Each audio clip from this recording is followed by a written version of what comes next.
السلام علیکم ورحمۃ اللہ وبرکاتہ۔ آج کے خطبے کا عنوان غفلت انسان کو ہلاک کر دیتی ہے۔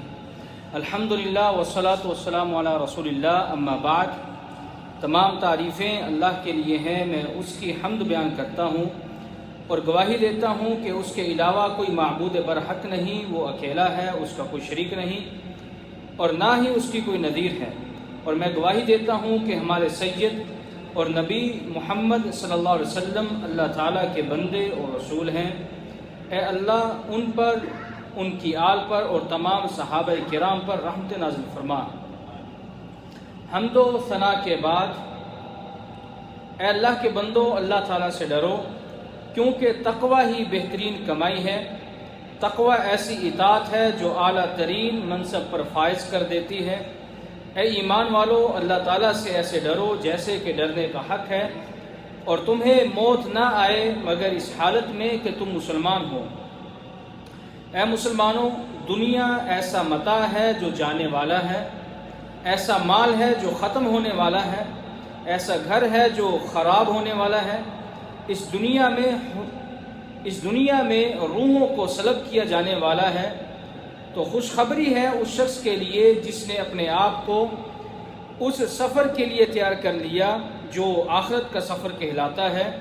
اور اس زندگی کو موت سے پہلے وہ سمجھ چکا ہے۔ اے رمضان میں روزے رکھنے اور اللہ سے ڈرنے والے، اے رمضان میں راتوں کو تسبیح، تلاوت، رکوع اور سجود سے منور کرنے والے، اے اپنے مال کو کرم اور احسان سے عبادت سمجھ کر خرچ کرنے والے، اے اپنے نفس کو نافرمانی اور نحوست سے بچا کر رکھنے والے، تم اس نیک آدمی کی طرح نہ ہو جانا جس کے نیک اعمال منقطع ہو جاتے ہیں، اس شخص کی طرح نہ ہو جانا جو تھوڑا سا خرچ کرنے کے بعد سستانا شروع کر دیتا ہے اور مال کو جمع کرتا رہتا ہے، اس شخص کی طرح نہ ہو جانا جو گناہوں سے نفرت کرنے کے بعد پھر گناہوں کی طرف لوٹ جاتا ہے۔ ہمیشہ خیر کی طرف چلتے رہو، شر سے بچتے رہو، محتاجوں کو نوازتے رہو،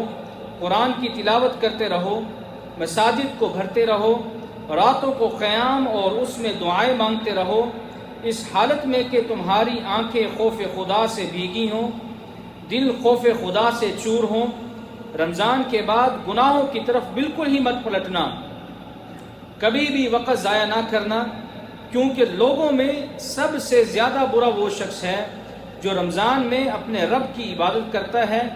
پھر بعد میں یہ عبادت اس پر بوجھ بن جاتی ہے، فائدہ اکٹھا کرنے کے بعد اس میں نقصان کرتا ہے، شیطان کی اطاعت کرتا ہے اور شیطان کی مراد کو پورا کرتا ہے۔ اے اللہ کے بندو، تم اس شخص کی طرح نہ ہو جانا جو اپنی گدی کے بل پلٹ جاتا ہے اور راستہ چلنے والوں کے الٹ چلنا شروع کر دیتا ہے، اور اس حکمت کو اپنے ہاتھوں سے ختم کر دیتا ہے جس میں بھلائی کے علاوہ کچھ نہیں ہے، اور اس نیکی کی عمارت کو خود اپنے ہاتھوں سے منہدم اور برباد کر دیتا ہے جسے اس نے اپنے خون اور پسینے سے سینچا ہوتا ہے۔ اے اللہ کے بندو، عزیمت، نیکی پر عزیمت اختیار کرو، نیک کاموں پر ڈٹ جاؤ۔ جسے عزیمت اور پختہ ارادہ دیا گیا، گویا کہ اسے خیرات و برکات عطا کر دی گئیں، کیونکہ پختہ ارادہ انسان کو نفع کا حکم دیتا ہے اور نیکی پر ڈٹ جانا انسان کو اعلیٰ درجہ پر پہنچا دیتا ہے۔ حضرت شداد بن اوس رضی اللہ عنہ کہتے ہیں کہ مجھے رسول اللہ صلی اللہ علیہ وسلم نے فرمایا کہ اے شداد، جب تم لوگوں کو دیکھو کہ وہ سونا چاندی جمع کر رہے ہیں تو تم ان کلمات کو ذخیرہ کرنا: اللہم انی اسألک الثبات فی الامر الی آخرہ، یعنی یا اللہ، میں تجھ سے دین پر ثابت قدمی اور بھلائی پر پختگی کا سوال کرتا ہوں، اور تجھ سے تیری رحمت اور تیری مغفرت کا موجب اور یقینی سبب بننے والے اعمال کا سوال کرتا ہوں، اور میں تجھ سے نعمتوں پر شکر ادا کرنے کی توفیق طلب کرتا ہوں، اور میں تجھ سے ایسے دل کا سوال کرتا ہوں جو تجھ سے ڈرنے والا ہو، ایسی زبان طلب کرتا ہوں جو سچ کہنے والی ہو، اور میں خالق کا اور میں خیر کا طالب ہوں جسے تو ہی جانتا ہے، اور اپنے گناہوں کی معافی چاہتا ہوں کیونکہ تو علام الغیوب ہے۔ اسی لیے اے اللہ کے بندو، اپنے اوقات کو عزیمت اور پختہ ارادے کے ساتھ اللہ کی اطاعت میں گزاریں، کیونکہ یہی حالت بہترین حالت ہے، یہی سیدھا راستہ ہے اور اسی میں مستقل مزاجی ہے۔ حضرت علقمہ رضی اللہ تعالیٰ عنہ فرماتے ہیں کہ میں نے ام المؤمنین حضرت عائشہ رضی اللہ تعالیٰ عنہ سے سوال کیا کہ رسول اللہ صلی اللہ علیہ وسلم کا عمل کیسا تھا، کیا وہ عبادت کے لیے کچھ ایام خاص کیا کرتے تھے؟ تو اماں عائشہ رضی اللہ تعالیٰ عنہ نے فرمایا کہ نہیں، ہرگز نہیں، آپ صلی اللہ علیہ وسلم کا عمل ہمیشہ اور دائمی ہوتا تھا۔ اسی طرح اللہ تعالیٰ کو سب سے زیادہ محبوب عمل بھی وہی ہے جسے ہمیشہ کیا جائے، اگرچہ وہ تھوڑا ہی کیوں نہ ہو، کیونکہ تھوڑا مگر ہمیشہ کیے جانے والا عمل اس عمل سے کہیں زیادہ اچھا ہے جو زیادہ تو ہوتا ہے مگر تھوڑی دیر کے لیے کیا جاتا ہے۔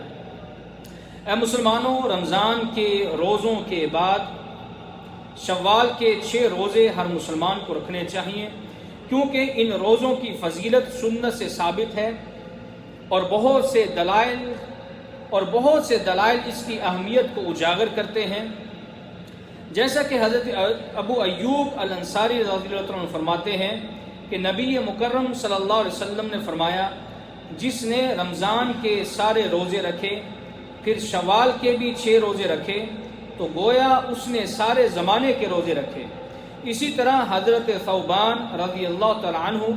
نبی اکرم صلی اللہ علیہ وسلم سے بیان فرماتے ہیں کہ آپ نے فرمایا، جس نے عید فطر کے بعد 6 روزے رکھے گویا اس نے سارے سال کے روزے رکھے۔ شوال کے 6 روزے شوال میں کبھی بھی رکھے جا سکتے ہیں، شوال کے شروع میں یا شوال کے آخر میں۔ اسی طرح شوال کے روزے کے ساتھ رمضان کے چھوڑے ہوئے روزوں کی نیت کرنا درست نہیں ہے، کیونکہ رمضان کے روزوں کی قضا علیحدہ سے دی جاتی ہے۔ اگر کسی نے دونوں کی نیت کر بھی لی تو اس کے رمضان والے روزوں کی قضا مقبول نہیں ہوگی۔ اسی طرح شوال کے 8ویں تاریخ کو عید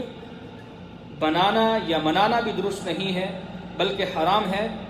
اسی طرح شوال کی 8ویں کو عید کی طرح کھانے پکانا، نئے کپڑے پہننا یا عید کی مبارک دینا بھی درست نہیں ہے، اور لوگوں میں سے بعض نے اس دن کو عید ابرار کا نام دیا ہے، اور کہا جاتا ہے کہ جو شوال کے 6 روزے مکمل کر لے تو یہ اس کی عید ہوتی ہے۔ یاد رکھیں، جس کسی نے یہ عمل کیا اس نے دین کے اندر ایک نئی عید کا اضافہ کیا جو کہ بدعت ہے، جو کہ منہج سلف صالحین کے بالکل خلاف ہے۔ اس لیے شیخ الاسلام امام ابن تیمیہ رحمہ اللہ فرماتے ہیں، جس نے شوال کی 8 تاریخ کو عید بنایا، بھلے ہی ابرار یا فجار کے لیے ہو، یہ ہرگز جائز نہیں ہے، اور اس دن ایسا کوئی عمل کرنا گناہ ہے جو عمل عام طور پر عید والے دن کیا جاتا ہے۔ اللہ تعالیٰ ہمیں بدعات سے بچنے کی توفیق عطا فرمائے، اور ہم اللہ تعالیٰ سے دعا گو ہیں کہ وہ ہمیں اطاعت پر استقامت عطا فرمائے اور خیر کے کاموں میں بڑھ چڑھ کر حصہ لینے کی توفیق عطا فرمائے اور حق پر ثابت قدمی عطا فرمائے یہاں تک کہ موت آ جائے۔ اے سننے والے، رحم کرنے والے، اے دعاؤں کو قبول کرنے والے، ہماری دعاؤں کو قبول و منظور فرما۔ وآخر دعوانا الحمدللہ۔